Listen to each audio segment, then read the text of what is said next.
What's up po mga bossing? Tayo po ay magluluto ng isang merienda ngayon. Ah, Magluto po tayo ng kamote, mais, binagkat kung tawagin sa Tagalog. So yun nga po, papakita ko po sa inyo yung mga sangkap na gagamitin. So samahan niyo po ako mga bossing, mga kabayan ko OFW. So tara na po. So yun nga po, kailangan po natin gumamit ng asukal na kulay brown. Saka po isang pirasong kamote na dilaw.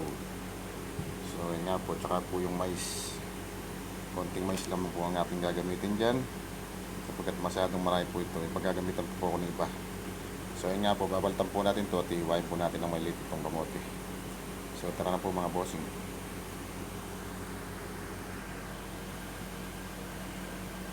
So yun nga mga bossing, nabalatan natin yung kamote. So kailangan po natin siyang iwain ng maliit. Yung mais. Una po natin gagawin ay ilalaga po muna natin yung mais.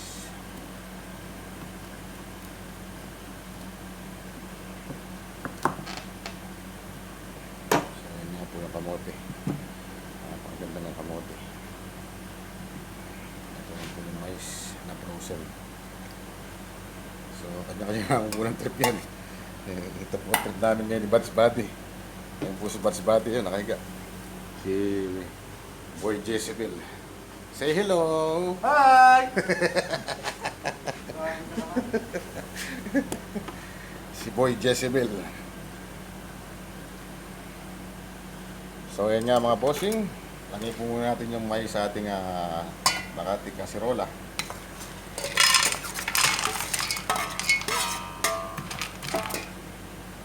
So atin po siyang pakukuluan.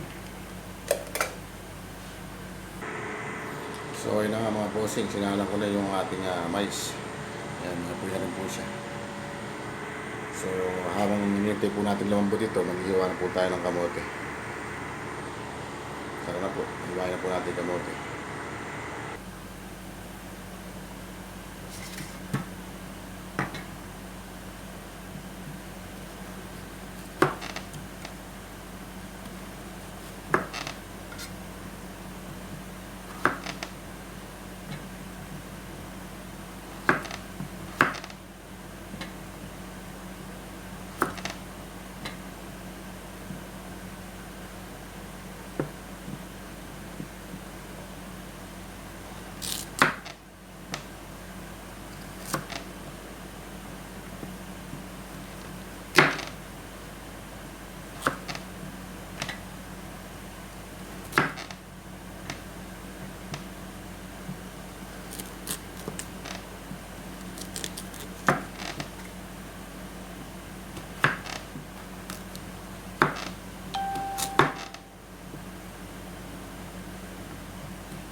Parang malamig ka.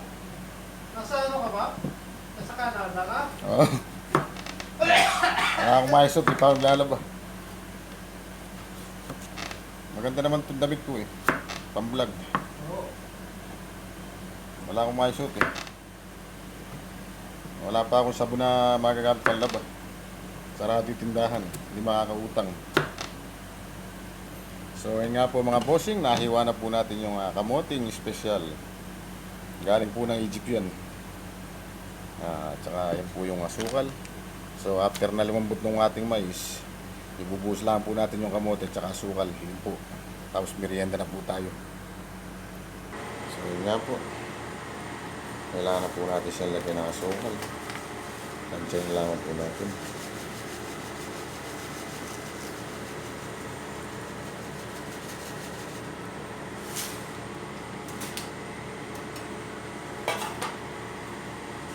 Lagyan rin po natin yung kamote.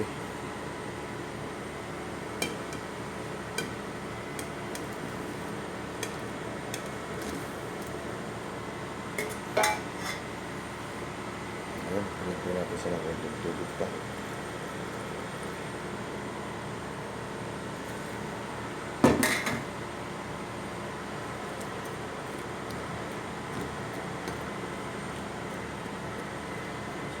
kailangan po natin lumambot at maluto yung kamote. So takpan po muna natin ulit siya.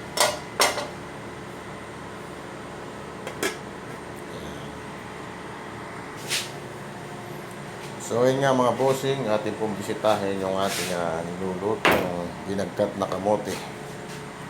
So yun nga po, tanggalin po natin yung takip. Yung ayun, malambot na po yung kamote. So patayin na po natin yung kalan. Pasok na po natin sa ating kwarto. Ito po yung luto na.